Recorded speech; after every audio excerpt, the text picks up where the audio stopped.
Kemudian di sini dijelaskan oleh para ulama bahwa kandungan hadis ini, beliau mengatakan anna hadzal haditsa jami'un liqawaidid dinil 'amah.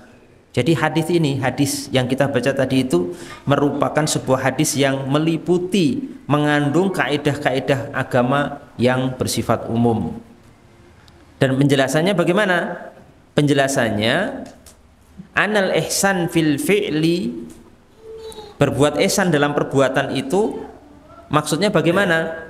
Maksudnya perbuatan kita itu menjadi perbuatan yang ihsan dari sisi dari al-fi'l, perbuatan itu ketika perbuatan itu iqa'uhu ala muqtadha asy-syara', ketika perbuatan itu dilakukan di atas muqtadha asy-syara', di atas kandungan syariat, selaras dengan syariat Islam. Perbuatannya harus selaras dengan syariat Islam. Seperti itu ya. Dan juga dari sisi akal. Jadi ihsan baik dari sisi syariat dan ihsan baik dari sisi apa? Akal yang masih lurus, akal yang masih selamat, yang masih waras gitu. Kalau seperti ini baik enggak? Secara akal kan bisa dideteksi itu. Ya. Seperti ini layak enggak? Seperti ini pantas atau tidak? Yang mana perbuatan ihsan itu meliputi berkaitan dengan ma'ash al-fa'il, kehidupan dunia bagi pelakunya, ataupun berkaitan dengan ma'at itu nanti di akhirat, berkaitan dengan tempat kembali seseorang nanti di akhirat kelak bagaimana. Itu namanya apa? Al-ihsan. Yang perbuatan ihsan berkaitan dengan ma'ash al-fa'il, kehidupan apa? Kehidupan daripada pelaku di dunia ini, itu meliputi, kata para ulama, siasah. Siasah itu apa artinya? Siasah itu kebijakan. Kebijakan yang berkaitan terhadap dirinya, nafsihi, kepada badannya, kepada ahlinya, keluarganya, kepada saudara-saudaranya, kepada orang-orang di bawah kekuasaannya, dan kepada manusia secara umum. Siasah. Makanya dalam Islam itu dikenal apa? Siasah syariah. Politik syar'i. Politik itu kan kebijakan, Pak. Makanya termasuk sesuatu ihsan. Ihsan itu apa? Ketika seorang itu memberikan siasah, yaitu kebijakan, perbaikan untuk atau diarahkan kepada apa? Dirinya sendiri, kepada keluarganya, kepada orang lain, kepada manusia, kepada orang-orang yang di bawah kekuasaannya, itu apa? Diusahakan untuk berbuat seihsan mungkin, sebaik mungkin. Itu istilahnya siasah apa? Syar'iyah. Siasah syar'i. Jadi umat Islam tidak boleh anti politik. Politik termasuk politik ya. Bagaimana kemudian Islam itu membutuhkan orang-orang, sosok yang nantinya bisa melakukan siasah, bisa memimpin kaum muslimin, pejabat-pejabat yang salih, yang solihah, yang memimpin umat Islam. Karena kita membutuhkan itu, Pak. Negara ini jangan sampai kemudian nanti diatur oleh orang-orang yang jelek semua, karena itu akan berdampak kepada kita juga. Oke? Kita misalkan pemimpin-pemimpin kita ternyata orang-orang yang jelek, itu dampaknya ke kita juga, akan ke kita sebagai rakyat secara umum. Makanya umat Islam harus berkiprah dalam perpolitikan, dalam arti berusaha untuk mengisi jabatan-jabatan penting. Para pemimpin-pemimpin itu diisi oleh orang-orang yang baik, yang solih, yang solihah, yang nanti akan berdampak kepada kebaikan umat Islam secara umum ya, dan yang lebih luas lagi bagi seluruh kaum muslimin di negara kita, Republik Indonesia ini. Jadi nggak bisa anti politik, anti dunia perpolitikan sama sekali. Kalau kita lihat dulu ya sejarah di Indonesia ini, sejak dulu para ulama itu ada yang masuk politik, ada dan banyak ya yang masuk politik, para ulama, tapi juga masuk perpolitikan. Ada yang masuk partai, ada yang masuk DPR RI, ada yang masuk ke kementerian, ada yang masuk misalkan menjadi ini dan itu, pejabat, gubernur ataupun wali kota dan lain sebagainya. Itu masuk mereka, Pak. Bukan kemudian kita berprinsipnya dan yang penting kita baik selaku rakyat, nanti kan negara ini akan baik sendiri gitu. Ya tidak bisa seperti itu. Itu sudah baik, tapi amat sangat kurang. Sekarang coba ya kalau kita ini dipimpin oleh pemimpin yang jelek, yang menghalalkan sesuatu yang haram atau melegalkan sesuatu yang haram.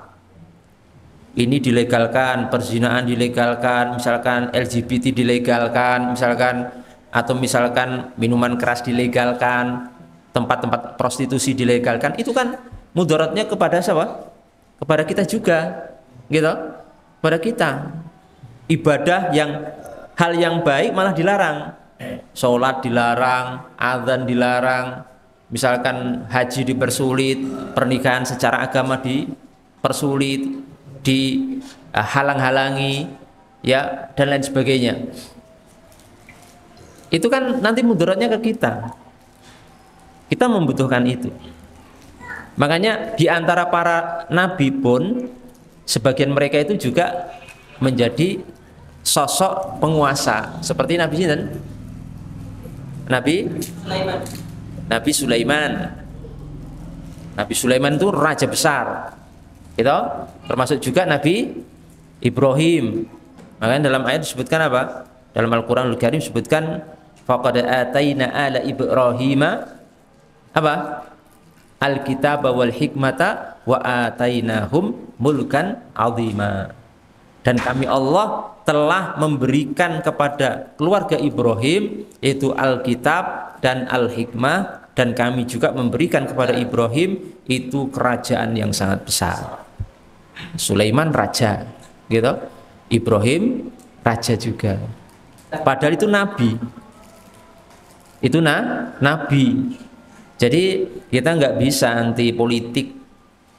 Dan kalau ada orang-orang yang kita anggap baik, yang agamanya bagus, yang nantinya akan memihak kepada kaum muslimin, akan memberikan manfaat dan maslahat kepada kaum muslimin, mencalonkan, kita perlu untuk memberikan dukungan kepada mereka supaya apa?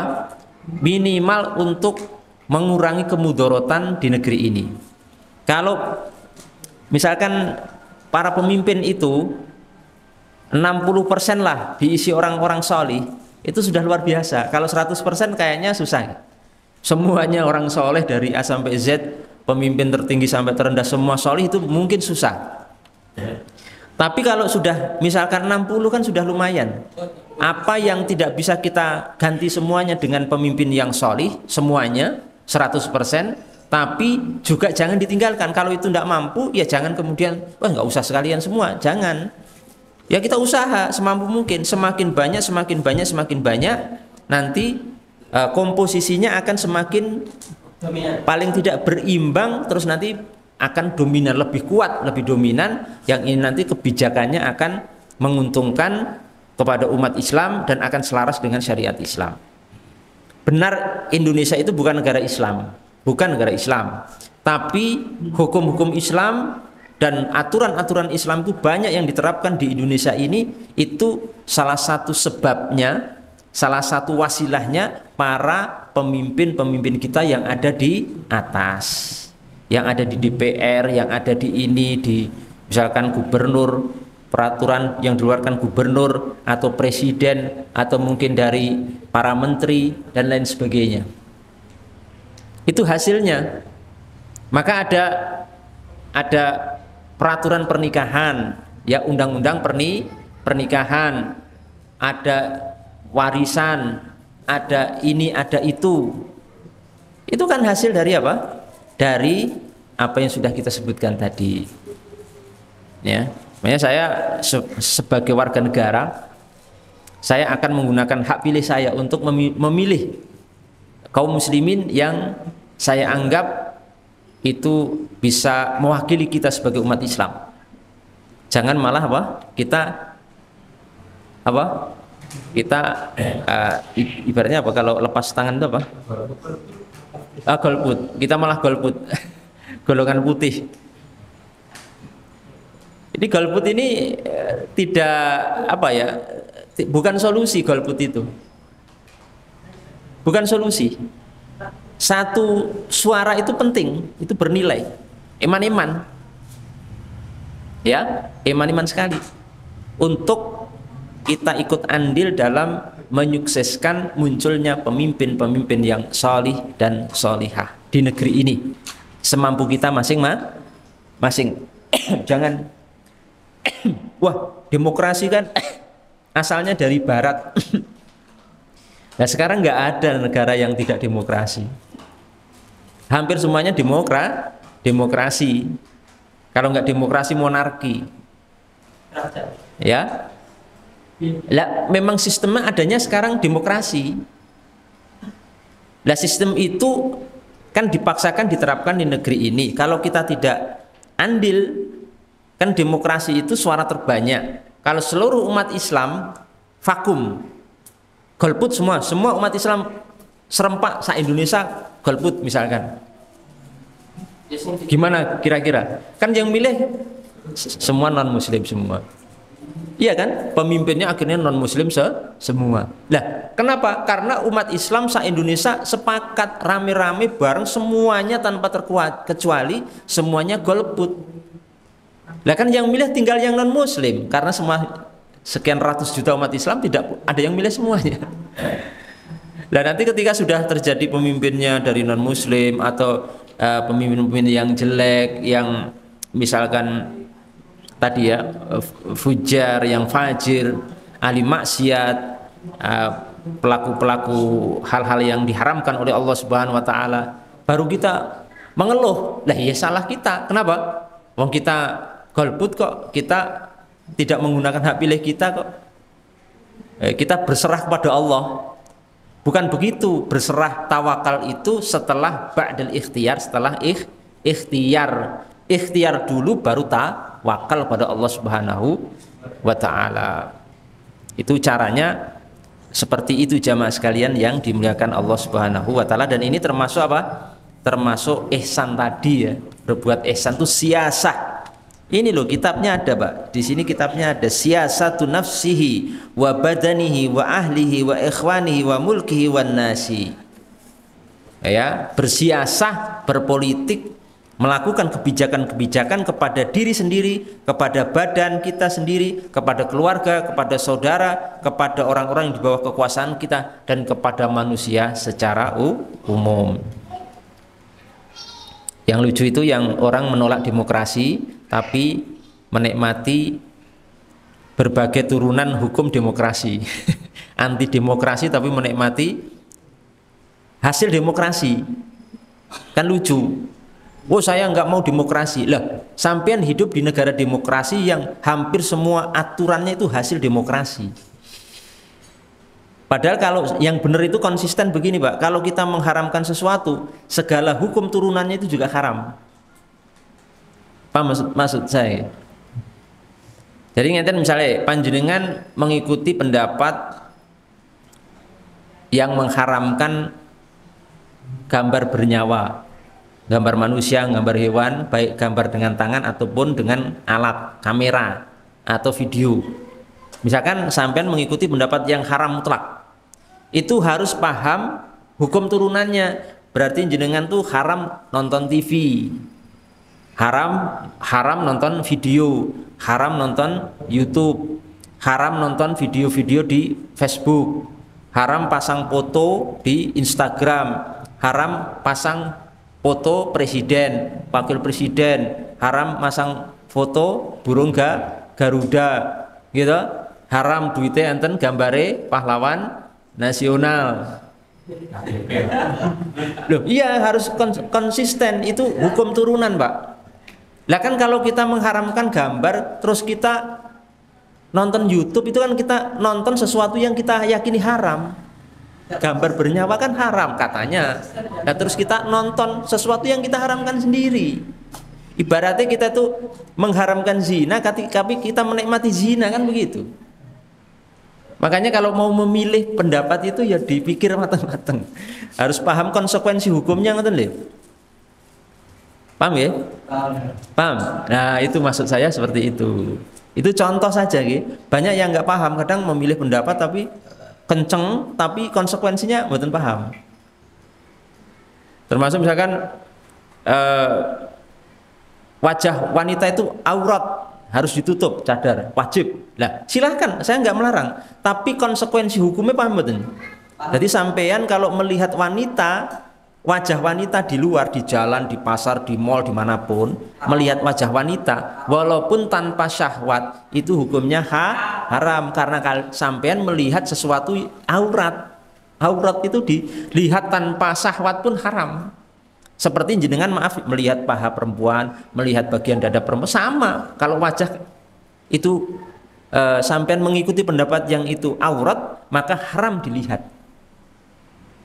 Nah, kalau saya nggak meyakini itu aurat wajah wanita, jadi kalaupun misalkan kita transaksi gitu, jual beli, ya lihat wajah perempuan gimana? Ke mall pasar merem terus ya susah ya. Iya toh? Susah enggak? Susah, Pak. Susah.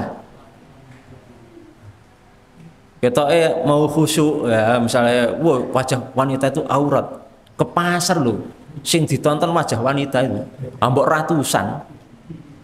Berarti dia berdosa dengan melihat wajah ratusan wanita itu. Kelak di hari kiamat dia akan dibangkitkan dengan membawa dosa itu. Beda dengan kita yang meyakini bukan aurat. Termasuk masalah demokrasi ini. Kalau orang itu meyakini demokrasi itu haram mutlak ya, maka seluruh hukum turunan dari demokrasi itu juga harus dia tinggalkan, jangan dipakai, jangan diikuti, jangan dinikmati. Karena kalau kita menikmati produk demokrasi, itu artinya ketika menikmati sesuatu yang haram dalam keyakinan kita, fi i'tiqad, dalam keyakinan kita itu napa haram. Lah kan misalnya Pak RT ini kan produk demokrasi. Diperintah RT-nya ya manuk-manuk gitu, ditaati, dicak rapat ya manut gitu. Kan itu produk demokrasi. RT, RW, kepala dusun, kepala desa, gubernur, bupati, itu kan produk demokrasi. Mantuk-mantuk. Padahal itu produk sesuatu yang haram. Makanya kita itu yang luas saja ya. Dalam beragama itu yang luas, sesuai dengan tuntunan Allah Subhanahu wa taala dan Rasulnya dan para ulama kita.